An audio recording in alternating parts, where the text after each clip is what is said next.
Okay, we're in fight week for Canelo Alvarez versus Terence Crawford.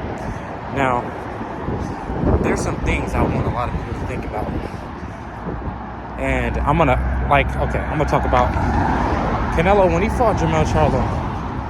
It's so iffy because when he fought Jermell Charlo, a lot of people didn't give him the credit for fighting that brother. And that brother was undisputed at 154.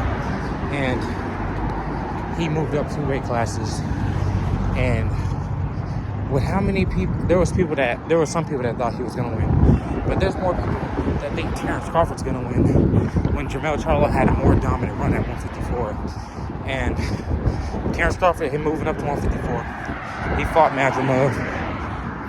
He had a difficult time with that, but he did win. There's so many people not talking about this, and let's say Terence here, we already know he's moved from 154. And a lot of people obviously think he's better than Jermell. I'm really looking at that because Jermell couldn't do anything. And Jermell, I'm pretty sure Jermell came to win when the fight. When he was in the ring, he came to win until he started to see, he felt the power.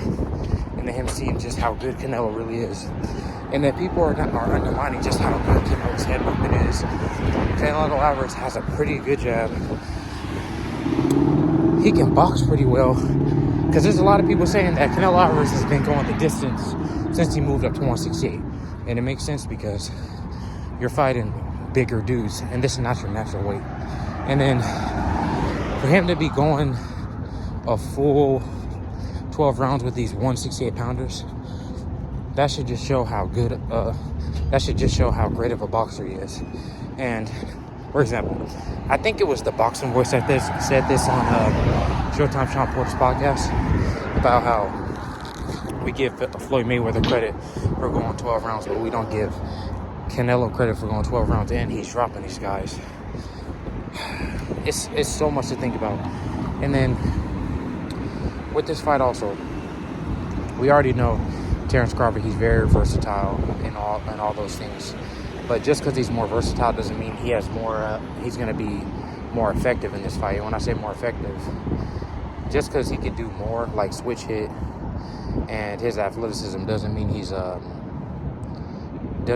exactly more effective at breaking someone down than Canelo Alvarez.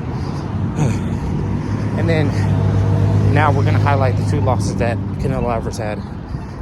We have him losing to Mayweather. And then I'll talk about the Bivol one since it's the most recent one. Bivol, to beat Canelo Alvarez, his output of punches was, I think it was like 740 something or 720 something. And out of all those punches, he only landed, I think it was less than 200 punches he landed out of that 700 punches from. People are not highlighting that fact either. And I don't think Terence Crawford throws that many punches. And now I'm going to go into Terence Crawford. We're going to him fighting Sean Porter. When he fought Sean Porter was finding a way to outbox him. Again, I know Canelo Alvarez doesn't have exactly the same feet as Sean Porter, but Terence Crawford is going to be there to be hit. He's going to be there. He's not Floyd Mayweather. He don't box like Floyd Mayweather. And I think a lot of people are thinking that he doesn't get hit as much. He doesn't get hit that much when he gets hit a lot. And I'm really just thinking about all this and logically thinking everything is in the favor of Canelo. And obviously that makes it, a greater win for Terence Crawford if he wins. And that'd be like a huge accomplishment for his career. But people are not taking all that into account. And then I'm going to talk about this too. Canelo Alvarez, when he's fighting someone that there's a lot of people that think Terence is going to win. And now he has a chip on his shoulders because realistically, let's say when he fought Jermell, a lot of people didn't think Jermell were going to win. It was probably like a couple, but it's like, all right, he got up for the fight.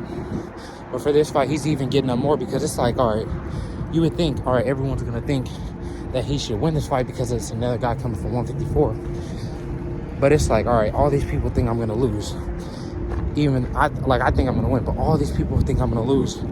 And now I'm going to even go hard. I'm going to bring in these type of sparring partners so that I can prove all the doubters wrong.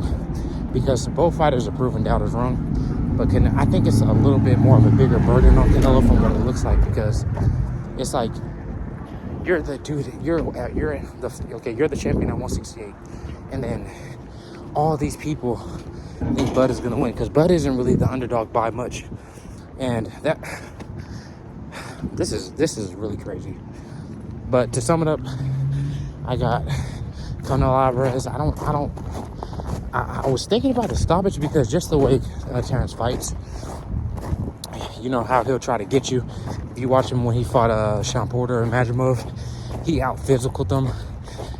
He had better, obviously. We already know he had more athleticism than Majimov and Sean Porter. Seeing that just how he fought them, I could see a stoppage happening. But my prediction, Canelo by unanimous decision.